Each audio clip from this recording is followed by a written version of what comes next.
today guys, our video for today is about finding the greatest common factor. The greatest common factor is the largest factor that any of two or more numbers have in common. We have two ways to solve for GCF. The first one is listing factors, which is dito i-list lang natin yung lahat ng factors ng numbers. Number 2 is using prime factorization, which is from na-discuss ko from my previous videos. And idadrop ko na lang yung link ng about sa prime factorization.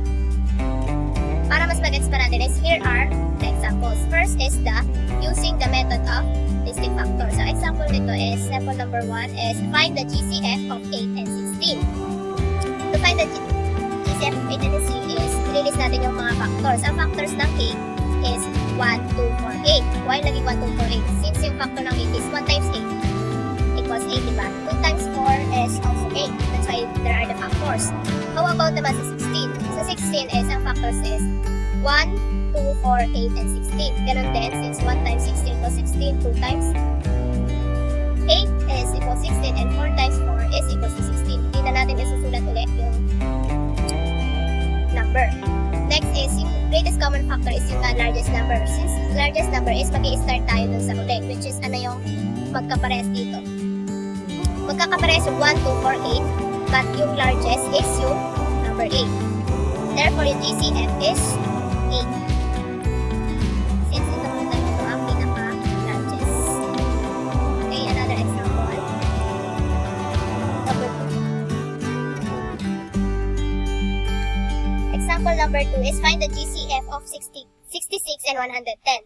Here are the factors of 66. 1, 2, 3, 6, 11, 22, 33, and 66.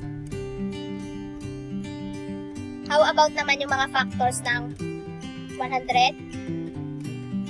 How about naman yung factors of 110?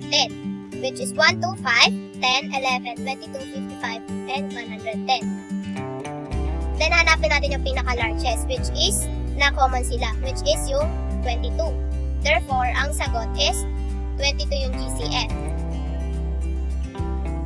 Hindi pwede maging 11, 2, 1 since hindi naman sila yung largest. Next method is, gagamitin naman natin dun sa mga given, and number 2 is using prime factorization naman. Same given lang but using prime factorization. Example number 1 is yung 8 and 16. Yung prime factors of 8 is 2 times 2 times 2. Then na-discuss tong prime factorization nga sa previous video, and na-drop ko na lang yung link sa description and to know how to get the prime factors of a given number. How about naman sa prime factors ng 16? Prime factors of 16 dito naman is 2 times 2 times 2 times 2, which is magiget natin is 16. To get the GCF is kukunin natin yung mga magkakaparehas. Then ipag-multiply lang natin sila to get the GCF. Yung magkakaparehas dito is itong 2, 1, times 2, and times 2. Yan, common sila. Therefore, yung GCF natin is magiging 2 times 2 times 2, which is yung magiging sagot is yung GCF, which is 8, which is same dun sa method na listing factors. How about example number 2 naman? So example number 2 is find the GCF of 66 and 110. Yung prime factors of 66 is 2, 3 times 11. To check is, pag pinag times nyo, makukuha nyo is 66, tama? How about prime factors of 110, which is 2 times 5 times 11, which is ang magiging answer is 110. Then get natin yung magka-common sila na prime factor, which is 2, and ito naman ay hindi same, therefore hindi siya kasama. 2 and 11. Then, i-multiply natin sila to get the GCF.